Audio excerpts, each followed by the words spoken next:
Good morning. My name is Sergio Ko, your nurse for today. So today we are going to do the hot and cold compress. The first thing we need to do is we need to identify the patient by using the three identifiers.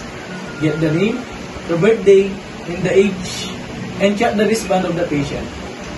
Good morning, sir. What's your name po? I'm Chrissy G. Tormento. Okay. What's your age, sir? I'm 20 years old. Your birthday po?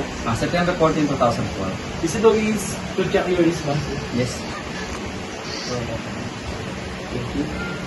After that, we need to verify the doctor's order, the duration of the hot and cold compress, the location of the wound, and the desired temperature.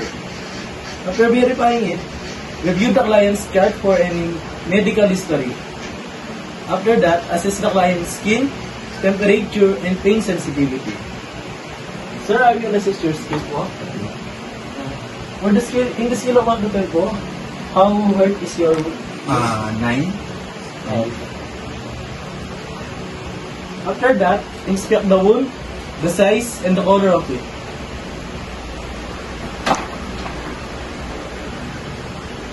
After inspecting the wound, assess the patient and family awareness. After that, assess the vital signs and any impairment of mobility of the patient. Sir, I will get your vital signs. We start with blood pressure. While taking the vital signs, make sure that you don't get the white blood pressure on the wounded part of the patient.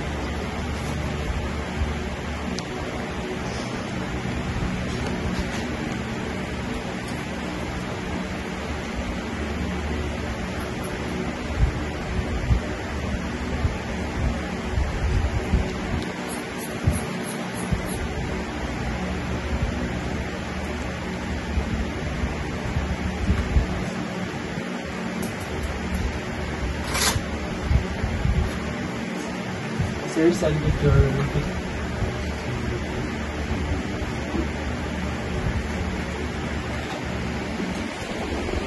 dito may sir to report it on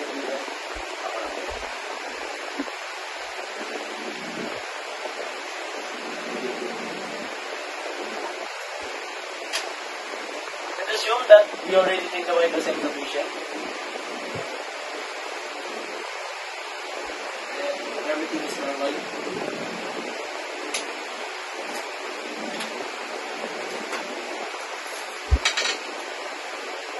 After that, identify the patient's outcomes.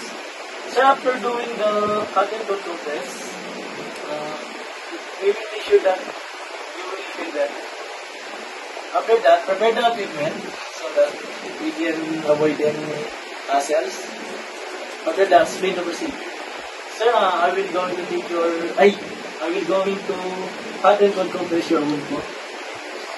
After that, describe the sensation patient would feel.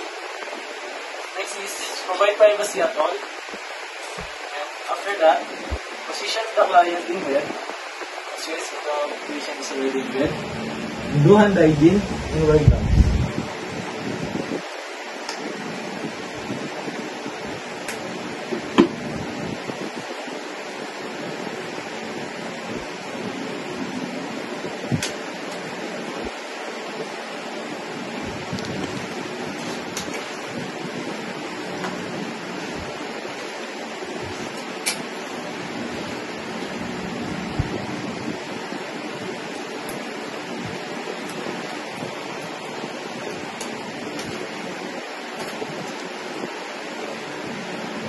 After that, place a towel under the arms of the patient.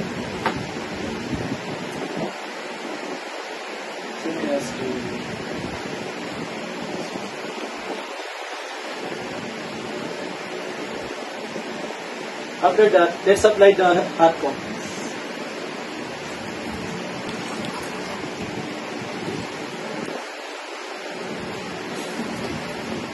After applying it, make sure the patient doesn't feel any hard feelings.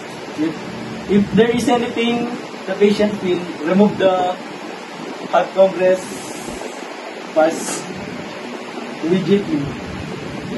Let's assume that the breathing is done with that compress. Next is, let's do the cold compress.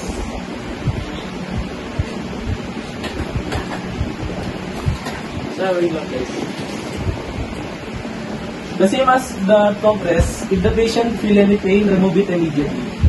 And let's assume that the 20 minutes is done. And inside the wounded part, carefully remove the top.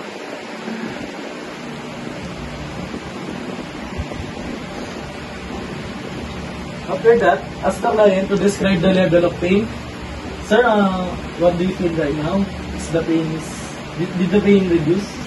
In this scale of 1 to 10, 1 is the lowest and the 10 is the highest. So what do you think? Now it's 2. Okay. As you can see, what we did is effective. And after that,